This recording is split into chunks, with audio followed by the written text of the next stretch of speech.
this one. Okay.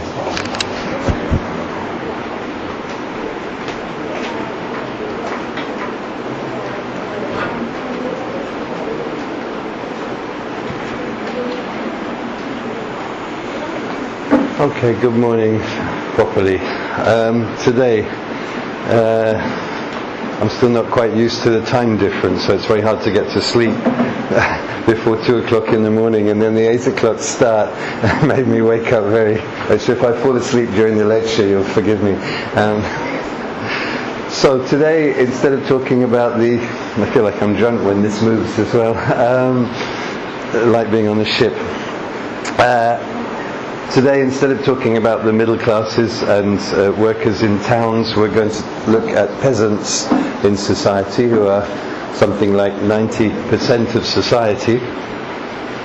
And I think there are actually 3 areas that we should look at in terms of peasants, but one we'll look at separately, maybe 4 actually. One we'll look at separately, which is the family, and another one is popular culture, the culture of peasants and life in a village in more detail. But today we'll look at peasants and their relationship to the land, their relationship to the Lord, how they survive in particular. And the second thing we'll look at after one of our breaks is popular revolts, so peasant revolts. And there is actually a large debate about the significance of peasant revolts, in particular about the people who are leading them and what kind of society that suggests that we have. So quite a lot for us to do in our class time. Of course we won't spend 3.5 hours doing it, because it's much too difficult for your English to focus for that time, so we'll see how much we can do. We will also look at some documents about peasants, which are in French, but that doesn't matter because I will translate, and because the important part of the document is visual. You can see the graphs and so on. Is this really loud enough? How close do I have to stand? Can I, if I stand here, is it still amplifying? Yeah? Because it's slightly irritating to have to be so close. Okay, but first of all, let's begin by looking at some pictures of peasants. Now, there are not very many pictures of very poor peasants, because paintings are done by artists to sell, and not a lot of people who have money in the 16th, 17th and 18th century want to buy pictures of very poor peasants who are in rags. So one famous artist, Le Nain, I need to get chalk. Le Nain.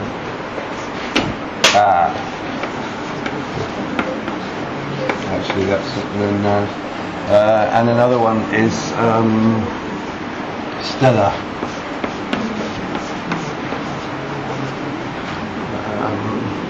Jacques Stella. And then there's Claude Lorraine.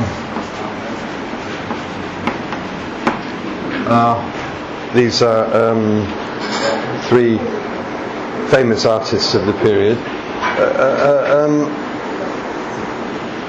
There are lots of Dutch painters as well, some in particular Bruegel. I think it's you.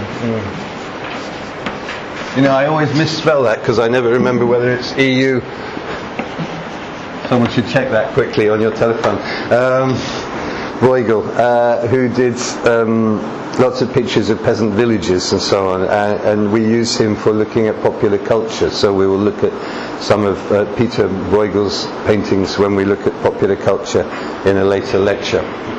Let me show you though some. So the first thing we have to note is that we're not going to get we're going to get slightly romanticized pictures of peasants in the life. But I have a little story to tell really, because one of the artists, Jacques Stella, was the king's painter in France in the middle of the 17th century, and he had a niece called Claudine Bouzonnet, and they lived in the Louvre, and he died, and she was an engraver. She'd been taught to do the copper engraving that is a technique. And I discovered her engravings because in France, near where I stay quite often, there's an antique shop, and in this antique shop there were some coloured pictures, hand-coloured, which you're going to see, and the man has 8 of them. He's an old man who used to be a fashion designer, and I was able to buy 5 of them, but he won't sell me the other 3 because he says, Peter, you have to wait for good things, so so he won't sell me the others. But I also was, so these are coloured by hand, and I think they're unique because they're coloured by hand in the 17th century, it seems to me. And when I look on the internet, no museum has these pictures you're going to see. And they seem very fresh and new. They were probably in a folder, kept in a folder, I think, and then framed more recently. And these are pictures from an album called Pastorals. Pastoral scenes, and they're some of the very few pictures we have of everyday life of peasants. So let's look at several pictures. First of all, though, we do have 1 or 2 pictures of that's an allegory, though, a Dutch allegory of a peasant of peasant poverty. So it's a picture which conveys some of the anguish of being a very poor peasant in this period. It's not very precise, of course. You can see the man's face here, and he's carrying things. He's very, very badly dressed. That's from the 16th century. I'll put some of these pictures on the internet for you on the site. Then we have a peasant family from the 15th century, which is not an art done in a modern style with not much perspective and so on. So it's the late Middle Ages, the beginning of our period. And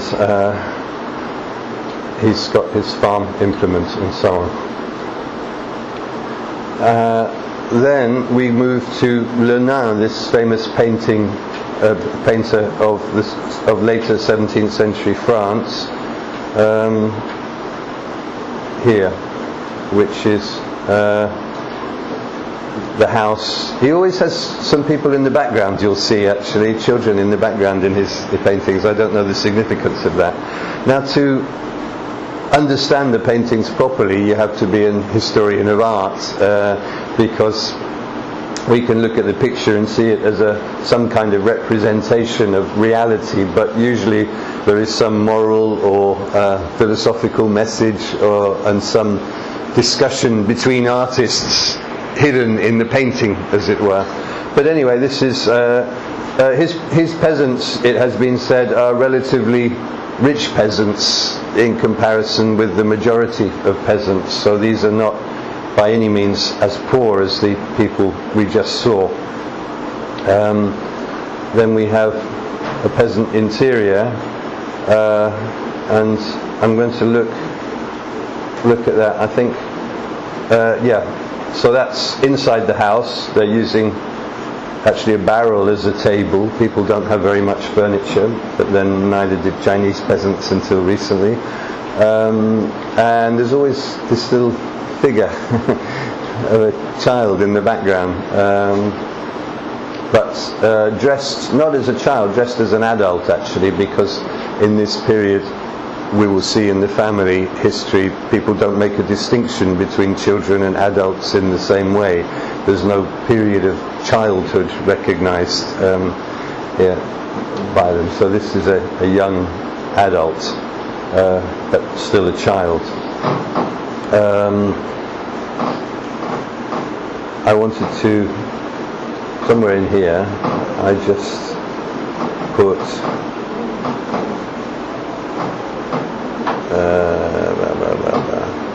I thought I put poor man, poor woman, French peasants, French peasants tableau. Yeah, that's actually a picture I took in Amsterdam, but that's actually the painting itself hanging on the wall, rather than a reproduction. You usually only get this bit. but of course they're designed to be in frames. So that's in the Art Museum in Amsterdam 18 months ago. Again, sitting at a table, again a figure in the background there like that, and another one as well. This is men. The woman, as in Martinguer, is serving, I guess, but this is a peasant household, so we can get some image of peasant life there. So these pictures are helpful. There's another one which one can use to look at the division of labour, so I'll find that. Peasants before there. Did we have this one? Yeah, we had that one, sorry. There's one that's good on the...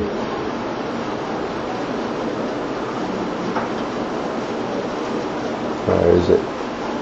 French peasants, gambling. We've got also Gambling by another famous artist. That's actually in a museum in Brighton, where I used to live. The local museum had a collection of these paintings by Teniers, a Dutch artist in the 17th century. That's people gambling, playing cards for money. And then I'm going to... Where are we? I'm looking. I don't have that one that I wanted. I'll post it for you though. It's about the division of labour. So we get some image of the people that we're talking about, but let me show you some of the ones that are from this series. This is the one. This is one of the ones I was able to buy. So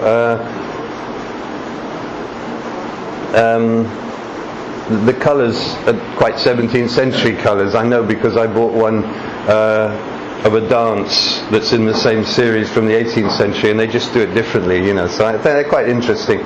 They're catching birds here, so you can see the detail. But also, we can also use this to show that it's very hard to get a true representation of peasant life, because this is actually a very classical picture. It's a very classical picture from the Renaissance, influenced by the Renaissance, the art. This is a kind of classical background that you get, and so these pictures are done for the elites, actually, not for peasants, of course, and so they're showing scenes of pastoral life, which I suppose people are beginning to romanticize from the middle of the 17th century. It's not the period of Romanticism, but because of Claude Lorraine, who does pastoral scenes, an artist from Lorraine. That's why we give him that name.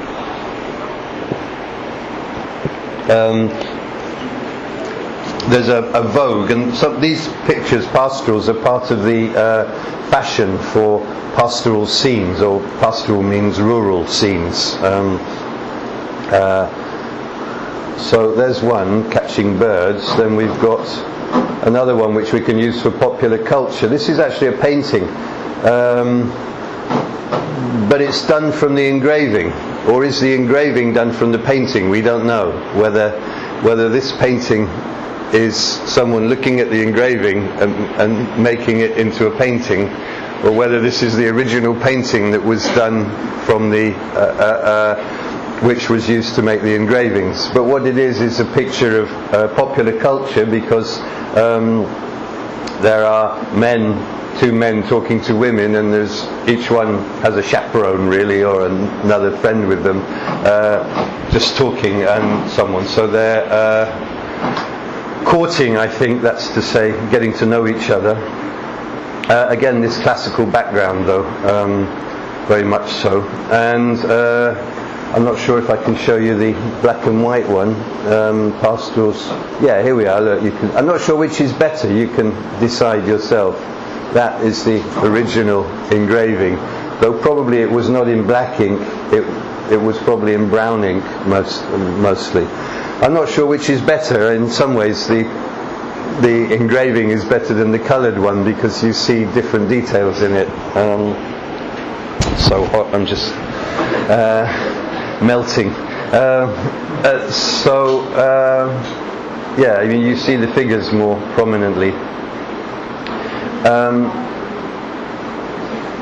here's one I haven't been allowed to buy, but I managed to take a picture without him complaining.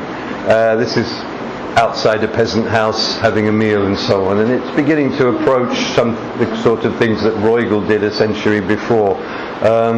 So we see the cows milking and chickens and so on, so we get a sense of the farmyard and so on. There's a chateau, of course, on the hill there of the seigneur, which would be traditional. Most villages have a chateau on the outskirts of the village or in the centre of the village. That is one I don't own, unfortunately.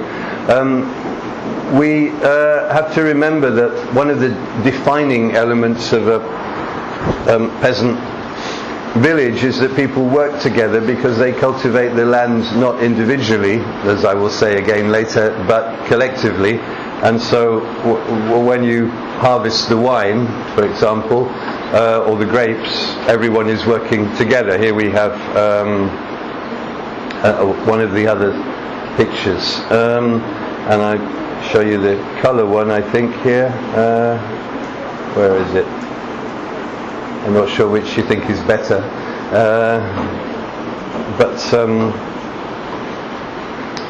that's yeah, I'm not sure that that's correct, because the grapes look very, very red there. They should be black. Other pictures of rural life, well, we have a game.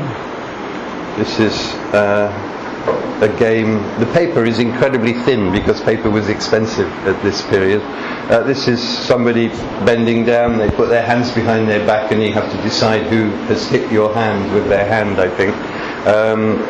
So it's called the game of the hot hand. Another rural scene then with sheep and so on. So I hope you're getting a little bit of a picture after looking at Martinguer as well. And then we have the harvest.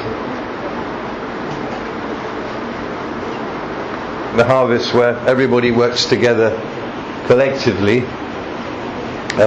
which means that you don't have complete individualism in the peasant village. So you have solidarities, if you like. That's to say, people working together. Now, that's maybe enough. Also, for popular culture, we'll come back to these.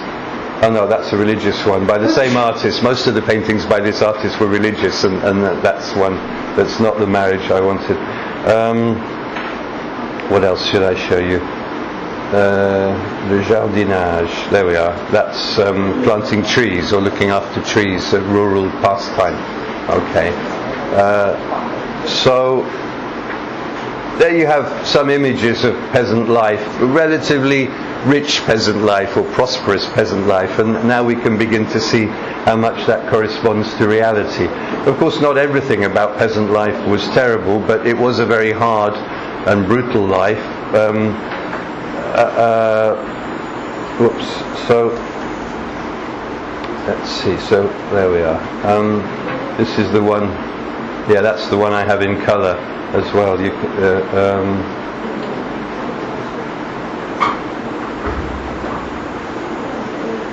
That's a rural dance.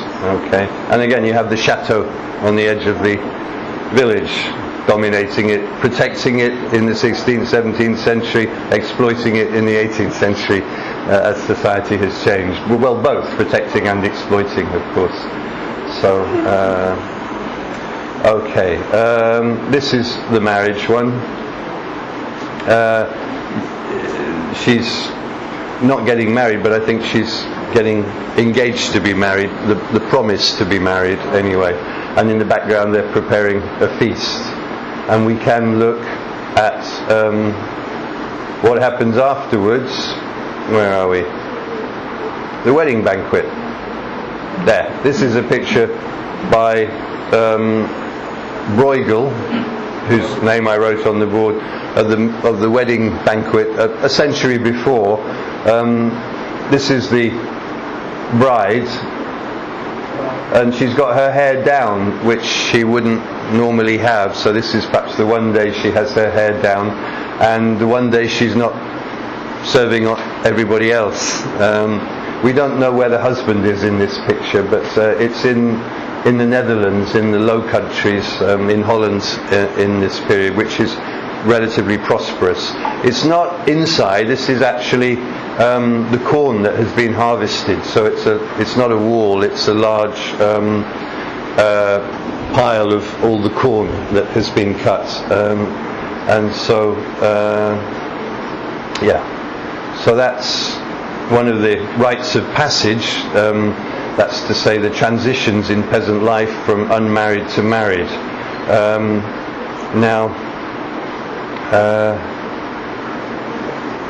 If we go back to King's social order in England, we found that so many of these families were labouring people and servants.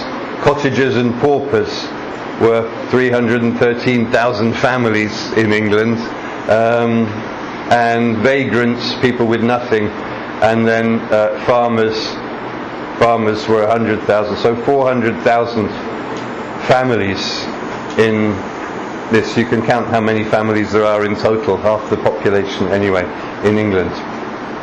So to remember that this lecture is about 90% of the population. One of the conditions of peasant life, which I'll come to later and probably show this again when we look at the documents, is the price of corn, the price of bread, therefore. Now that affects everybody. It affects the artisans in the towns, and it affects the peasants as well, of course. And you can see that wheat prices, the price of wheat from 1690 to 1817 fluctuates, that's the word, goes up and down very wildly in this period. This year is 1709, which is a terrible year in Europe. The rivers freeze as well, which means you can't transport anything. So the areas with no grain cannot be given grain. So there is a lot of death, not from starvation, but from diseases related to. And actually worse for death is the 1693, 1695 here as well in France and the rest of Europe. And then in the 1790s there are some bad periods. This is 1789, just before the French Revolution, and in 1792, 1793. So there are periods when the price of grain goes up, and we call that period a subsistence crisis. Subsistence is what you need to live, to survive, to subsist, an English word. So a subsistence crisis means not having enough to live. So that gives you a sense of the wild fluctuation in the harvest as well then, because the price of grain is a direct reflection of the quality of the harvest. If it's a good harvest, the price of grain is low. If it's a bad harvest, it goes up, of course, and it goes up during the year and reaches its peak before the summer, because there's nothing being produced. So March, April, May and so on is, especially in the north, it is worse. So, okay, now we will look at more figures. So we can see from that some of the conditions of peasant life. I need to get my phone because I have no idea of the time and my watch strap broke.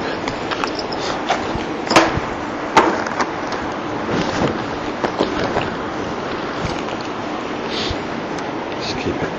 There we are, 8:45. Okay, so that's nearly half an hour we've used this already. Okay, so let me begin my formal part of the lecture, which I have on your website as well, so maybe you've read it already, and I'm sorry if that makes a boring repetition. But let's think about peasants then. Why should we study them? A number of points then. We have to look at why we study them, how we define peasants, because you may have seen from the pictures from Gregory King that it's not obvious exactly who is a peasant and who is not a peasant, you know. What about the economic system in Western Europe and England? Who owns the land? what kind of obligations or feudal dues do they have is a major subject of investigation. How did peasants live? And some of the pictures we just saw show us a little bit about how peasants lived. There are not many pictures of peasants cultivating the land, though. What kind of attitudes do peasants have? What sense of justice do they have? What makes them rebel? What makes them attack tax collectors? I think the clue there is that they're collecting money. And what kind of fears do they have? What, therefore, can we know about violence or revolt in the peasant world, which is a feature of the peasant world? One of the fears we can see in one of my pictures. Let me just show you one more before I talk. Oh yes, this is the one we saw in Martinguer. Look, do you see in the background, you probably didn't notice, but in the background in the film that we saw, this scene is reproduced in it, which I think is interesting. Shows some of the historical accuracy that they tried to create when they were making the film.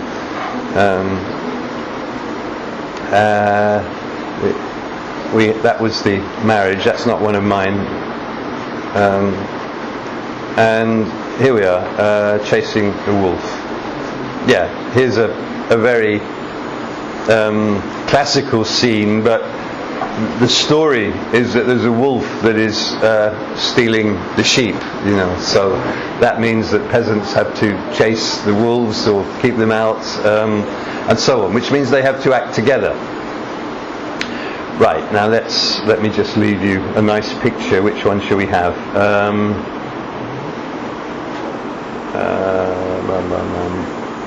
Here we are. This one. Okay.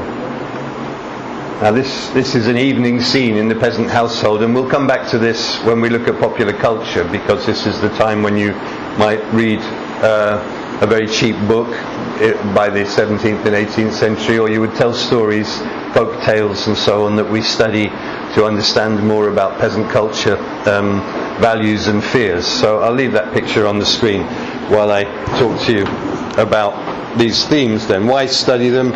Definitions, the economic system, who owns the land, peasant obligations, that's the feudal system then, how they lived, although perhaps it's not so much a system, attitudes and mentalities, fears and unrest in the peasant world.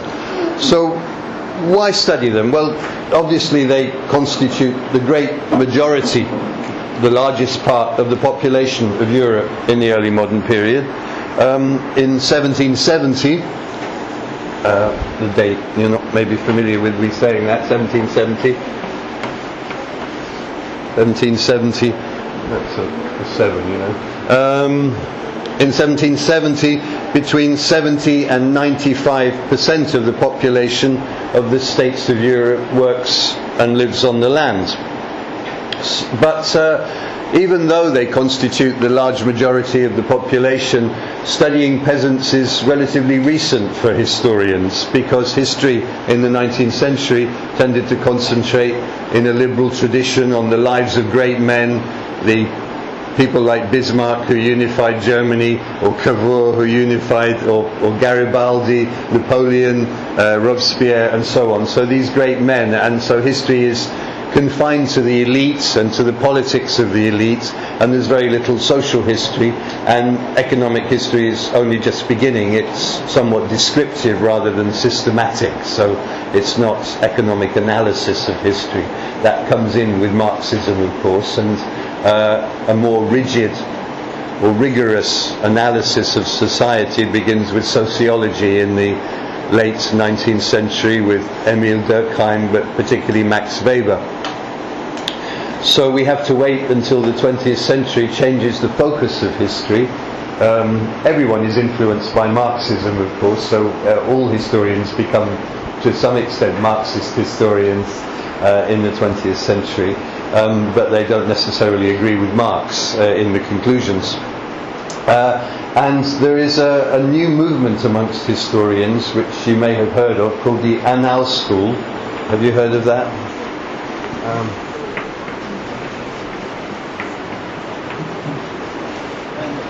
The Annales. Have you heard of that? 年鉴学坊 Yes.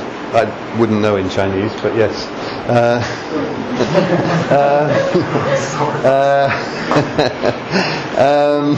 The Annales School. I can put on the site an article I wrote about the Annales School, actually, which gets so many downloads on academia.edu. It's like it's the only thing I've written, apparently, for historians, because the more serious academic stuff gets about one download a month, and this gets like 200 or 300 from students all over the world. So I'll post it for you. It explains the Annales School and the new kind of history. The point about it is a couple of French historians in the 1920s decide that history should be much more inclusive and much more total, and so they create a magazine, a periodical, a journal called the Annals of Economic and Social History. And the idea is to bring together people from different areas of history and doing different kinds of history in the pages of one journal. So that's, in time, kind of revolutionizes the approach to history and makes it much wider. And out of that school of history, which I won't talk about at length now, although that was the subject of my first lecture tour of China in 1990, I came to talk about the new history, and so that article is actually made from my lectures in 1990. This new history then gives a focus which includes the wider environment. Fernand Braudel and Leroy-Ladurie and Pierre Goubert are all leading historians of the Annales School. So it looks at the wider environment, but it looks at the population as a whole. Partly because with Braudel's definition of time being structures, conjunctures and events, those mere events, it's a pejorative term, l'histoire événementielle, means just the history of events. Events don't really explain things in the great picture, as Marx would agree as well, because they're merely the superstructure of history, if you like. So this sidelining of political history puts the stress on the history of the populations, the history of peasants. So it's not a surprise then that the leading historians of peasants on the continent of Europe anyway are historians from the Annales School, particularly Pierre Goubert.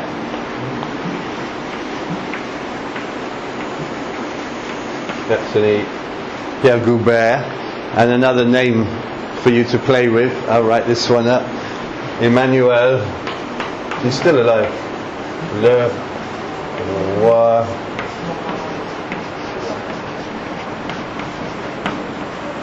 Emmanuel Leroy-Ladurie.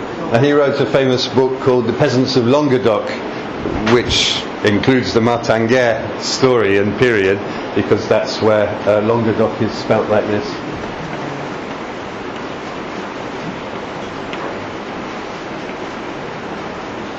That's The Peasants of Languedoc, which is the southern part of France.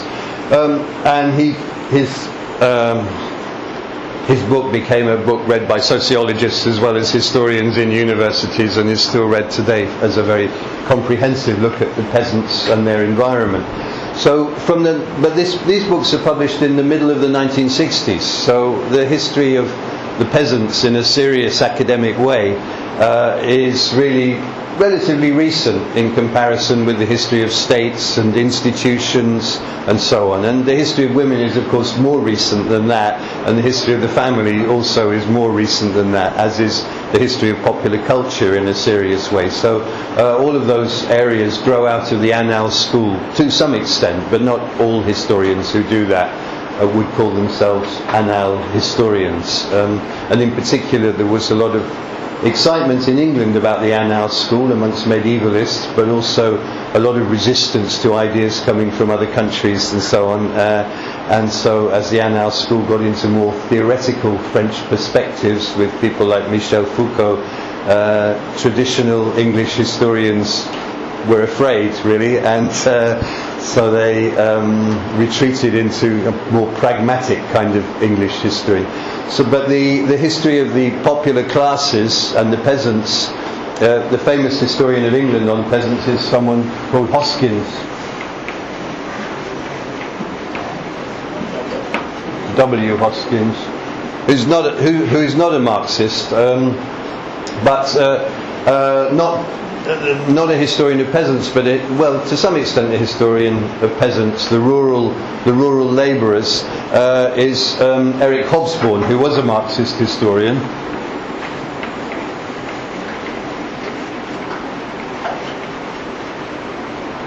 Eric Hobsbawm and E.P. Thompson.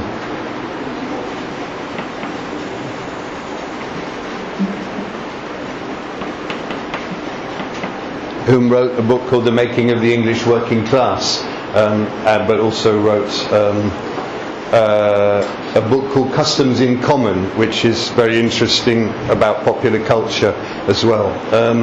So there is a movement then to study peasants because they're the large part of the population, and that movement has a history, what we call historiography. There's a history of the historians and so on. So the study of peasant life is a relatively recent subject for historians. In the late 18th and in the 19th century, you get a certain nostalgic view about peasant life as people begin to see that peasant life in some ways is disappearing. So, and there is also the Romantic movement in literature. So you get books like a very famous book, which if you're really interested in this subject you should read, and it's a work of literature called My Father's Life, and I'll put that on the site for you as well. It's written by a popular writer in two senses. He was popular because people read him a lot in the 1780s, 1790s, but also popular because he came from the lower classes. He's a printer, so and he grew up in a village. So his book called My Father's Life is actually about life in a village in the early part of the 18th century, and it describes, therefore, village life.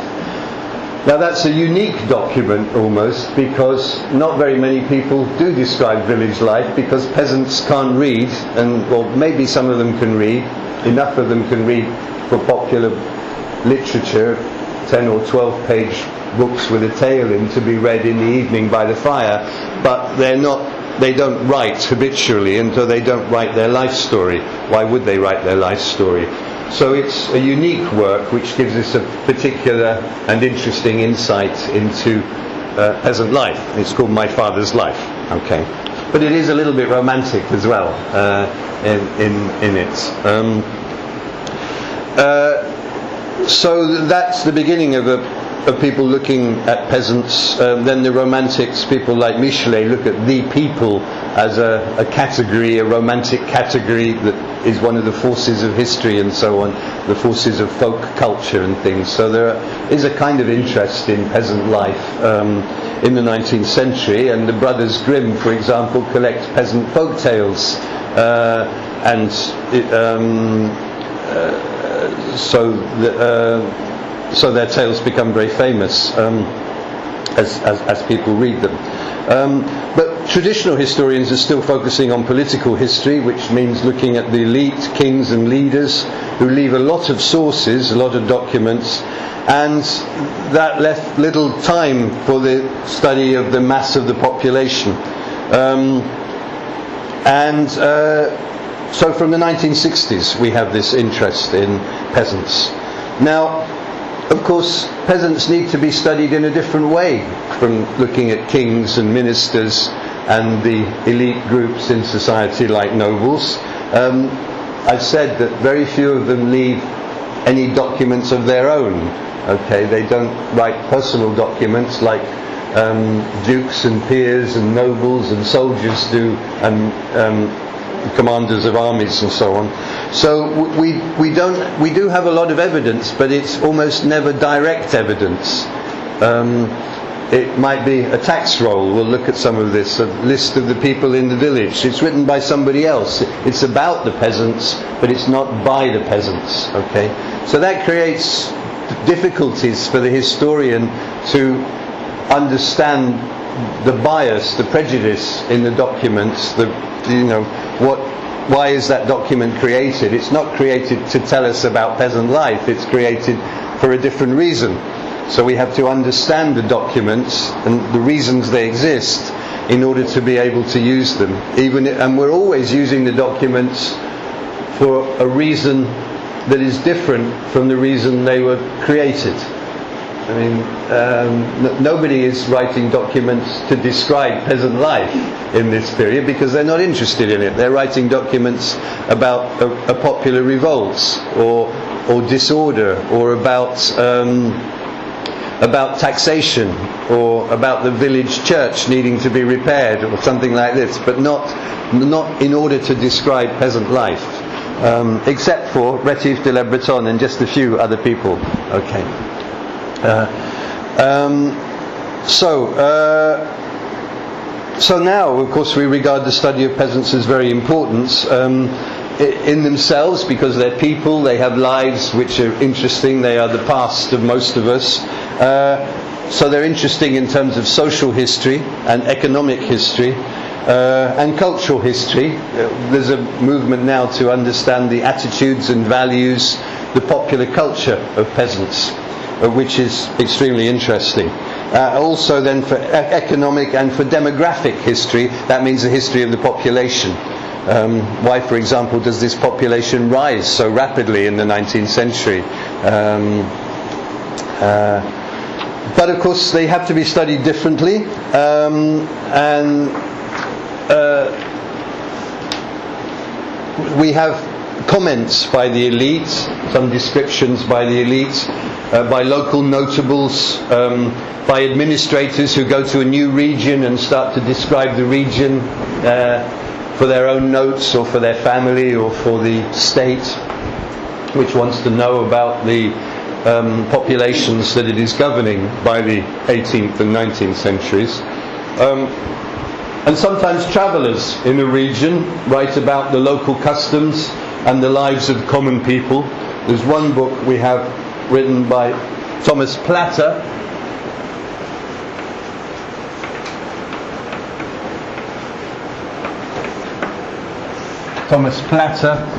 who is a medical student from Basel in Switzerland, what's now Switzerland, and he goes to Montpellier. You need these names, don't you? Montpellier, Montpellier. Montpellier has a university, and it's a centre of medical studies. So he goes to be a medical student in Montpellier, but he goes through the town of Avignon, which used to be where the Pope lived for a while. And he goes across the south of France. He goes to northern Spain, to Barcelona. In Avignon he describes the carnival time in February, and in Barcelona he's also there when there is the carnival, the festivity. He describes lots of popular customs, so we use him a lot for trying to understand popular culture, but he doesn't describe the economic role of peasants or anything useful in that sense. So we do have documents, but the lack of direct evidence from peasants themselves makes interpreting these documents difficult. What we can ask, what did they themselves think of their lives, and we're not going to have any answers. Okay, that's why Natalie Davis writes her study of Martin-Guerre. So roughly speaking, maybe I should stop for 10 minutes, because I think that's 50 minutes and it's tiring. So let's have a break for 10 minutes till 9:15, and then we'll move on to the second part, which is more focused on the peasants with no pictures. Okay, so all right.